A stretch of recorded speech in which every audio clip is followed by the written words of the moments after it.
Hi friend, আমি রিনা। তোমরা দেখছো রিনাস ব্লগ। আবারও নতুন একটা ব্লগের সাথে তোমাদের ওয়েলকাম এবং অনেক ভালোবাসা।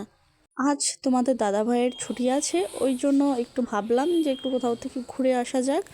ওই জন্য দেখো সকাল সকাল বেরিয়ে পড়েছি, যাব হচ্ছে কলকাতা মিউজিয়ামে। আর এদিকে সকাল সকাল বোনও চলে এসেছে আমাদের বাড়িতে, বোনকেও নিয়ে যাচ্ছি আজকে আমাদের সাথে ঘুরতে। তো সকাল সকাল রেডি হয়ে বেরিয়ে পড়েছি, বাইক নিয়ে এসেছি সোজা ঠাকুরনগর স্টেশনে। সেখান থেকেই দেখতেই পাচ্ছ ওভারব্রিজ করে চলে আসলাম এই দিকের প্ল্যাটফর্মে। তারপরে এই যে ট্রেনে উঠে দেখো মনা কত দুষ্টুমি করছিল। ট্রেন থেকে নেমে চলে গেছি মেট্রো স্টেশনে। সেখানেই যে তোমাদের দাদাভাই টিকিটের জন্য দেখো লাইন দিয়েছে, কতটা ভিড় একবার দেখো তোমরা। এই যে আমাদের মেট্রো চলে এসেছে। এখন মেট্রোতে উঠে কোথায় নামবো, কি করব, তোমরা পুরো ব্লগটা দেখো, দেখলে বুঝতে পারবে। আর মনা, ও বাবা, ওর যদি পাপা বাড়ি থাকে তাহলে তো আর আমাকে চেনেই না, সারাক্ষণ পাপার সাথে, বাবার কোলে, সব জায়গায় খালি পাপা। এই দেখো মিউজিয়ামের বাইরে থেকে আমরা টিকিট কেটে ভেতরে ঢুকে পড়েছি। চলো তোমাদের সাথে ভেতরে গিয়ে দেখা হবে। এই দেখো এসেই প্রথমে এই যে দেখতে পাচ্ছি চিতাবাঘ, বাঁদর, আরও কত কিছু। আমি তো এসে বিশ্বাসই করতে পারছিলাম যে মানে এগুলো হচ্ছে সত্যি।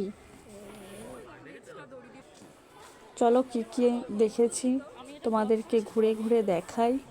এটা হচ্ছে তিমি মাছ, আর এটা হচ্ছে কি ভম্বিরাল। দেখো চিতাবাঘ, কত জন্তু। আর এখানে যে বাঘ একটা হরিণকে খাচ্ছে, সেরকমই কিছু একটা দৃশ্য।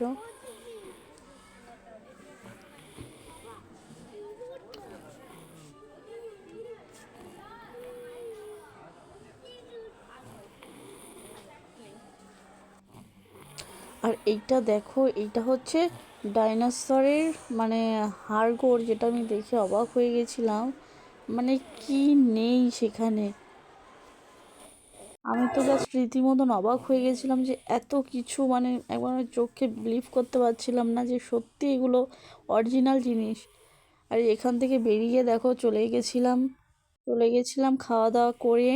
এইখানে সামনেই একটা মাঠ মতন ছিল, সেখানে যে বসেই দেখো একটু রেডি হয়ে নিলাম, মনাকেও একটু ফ্রেশ করে নিলাম। আর এখানে যে বোনকেও বললাম যে চল তুইও একটু রেডি হয়ে নে। আমরা ময়দানের মাঠে এখন বসে রয়েছি, যাব হচ্ছে ভিক্টোরিয়াতে একটু ঘুরু করতে। তার আগে ওই জন্য একটু ফ্রেশ হয়ে নিলাম, কারণ সকাল থেকে 2-3 ঘন্টা জার্নি করার পর আর চোখ মুখের দিকে তাকানো যাচ্ছিলো না, একদম ফেসের 12টা বেজে গেছিলো। ওই জন্য এক জায়গায় বসে খাওয়া দাওয়া করে ফ্রেশ হয়ে এখন যাব। তো এখানে একটা এই যে ঘোড়া ছিল, তো মনা বলছিল আবার ঘোড়া চাপবে, তো সেই ভিডিওটা নেওয়া হয়নি। এই দেখো চলে এসেছি আমার ভিক্টোরিয়ার সামনে। এখান থেকে তোমাদের দাদাভাই টিকিট কেটে নিয়েছে, এখন হচ্ছে ভেতরে ঢুকবো। এই যে টিকিট নিয়ে দেখো তোমাদের দাদাভাই মনাকে কোলে নিয়ে ভেতরে ঢুকছি।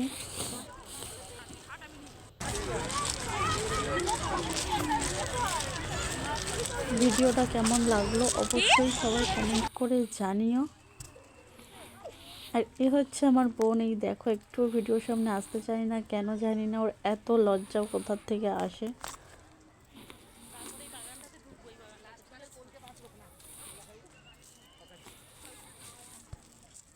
তো সেখান থেকে বেরিয়ে এই যে বাড়ির উদ্দেশ্যে রওনা দিয়েছি।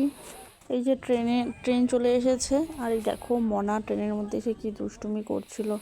আর এই যে ট্রেন থেকে নেমে এখন বাইকে করে যাব বাড়ি। তো টাটা বাই বাই, দেখা হচ্ছে নেক্সট কোনো মিনি ব্লগে।